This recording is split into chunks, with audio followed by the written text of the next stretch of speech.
আজকে পড়তে একদম ভালো লাগছে না, মা আর একটু সময় দাও, আমি ঠিক পড়তে বসবো।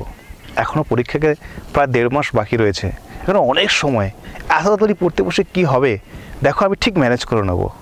আজকের ক্রিকেট ম্যাচটা দেখতে দাও, আমি একটু ক্রিকেট ম্যাচের পরে ঠিক পড়তে বসবো।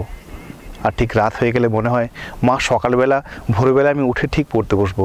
আর সকাল হলে ঠিক চিন্তাভাবনা পাল্টে যায়, তখন মনে হয় মা সবে তো ঘুম থেকে উঠলাম, একটু খেয়ে নিই, স্নান করি, তারপরে পড়তে বসবো।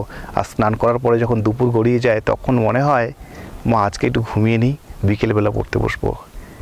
এইভাবে কিন্তু দিনের পর দিন কিন্তু অজুহাত চলতে থাকে। এই অজুহাতগুলো তুমি কাকে দিচ্ছ? মাকে, বাবাকে, তোমার টিচারকে, নাকি নিজেকে? আর কতদিন নিজেকে ঠকাবে? এই ক্ষতিটা তুমি কার করছো? নিজের ক্ষতি করছো নাকি বাবা মার ক্ষতি করছো? এই প্রশ্নটা তুমি নিজেকে করে দেখো একবার। আমি প্রথম দিন এর আগের দিন ভিডিওতে বলেছিলাম আমরা কিন্তু শুরুটা জীবনে ঠিকঠাক করে করতে পারি না, সে কারণেই কিন্তু আমরা জীবনে বারবার ব্যর্থ হই। আমি বলেছিলাম ওয়েল বিগান ইজ হাফ ডান, ভালো করে শুরু করাটাই হচ্ছে অর্ধেক পদে এগিয়ে যাওয়া। তাই শুরুটা ঠিকঠাক যদি জীবনে করতে পারো তাহলে কিন্তু অনেকটা পদ এগোতে পারবে, নাহলে কিন্তু জীবনে শুধু ব্যর্থতা আর ব্যর্থতা।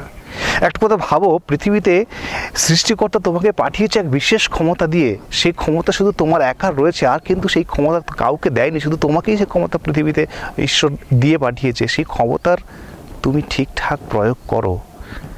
যার অর্থ রয়েছে, যার গাড়ি বাড়ি রয়েছে, সে যে জীবনে সবথেকে বেশি সফল, সে যে জীবনে সবথেকে বেশি সুখী, তা কিন্তু নয়। জীবনে সেই মানুষই সুখী, সেই মানুষই সফল যে মানুষের উদ্দেশ্য রয়েছে জীবনে। তোমার জীবনের কি উদ্দেশ্য রয়েছে? তুমি তো ঠিকঠাক করে পড়াশোনা করছো না, তুমি তো ঠিকঠাকভাবে জীবনকে কাজে লাগাচ্ছ না, তাহলে তুমি তোমার জীবনের কোন উদ্দেশ্য নিয়ে তুমি হেঁটে চলেছো? আজকের তুমি দিনের পর দিন যে অজুহাতগুলো দিয়ে চলেছো, এই অজুহাতগুলো তুমি কাকে দিয়ে চলেছো? যদি এরপরেও তুমি মোটিভেশন না পাও, তাহলে তুমি ভাবো, তুমি যদি রেজাল্ট ভালো করতে, তুমি যদি পড়াশোনা ভালো করতে, তাহলে তোমার বাবা মা মুখ উজ্জ্বল হতো। তোমার বাবা বাজারে গিয়ে, রাস্তায় গিয়ে, সমাজে গিয়ে যার সাথে দেখা হতো তার কাছে গর্বের সাথে গিয়ে বলতো আমার ছেলে, আমার মেয়ে ভালো রেজাল্ট করেছে, গর্বে মুখ উজ্জ্বল হয়ে উঠতো। তোমার মা বলতো সমাজের সবার সামনে আমার ছেলে প্রতিষ্ঠিত হয়েছে।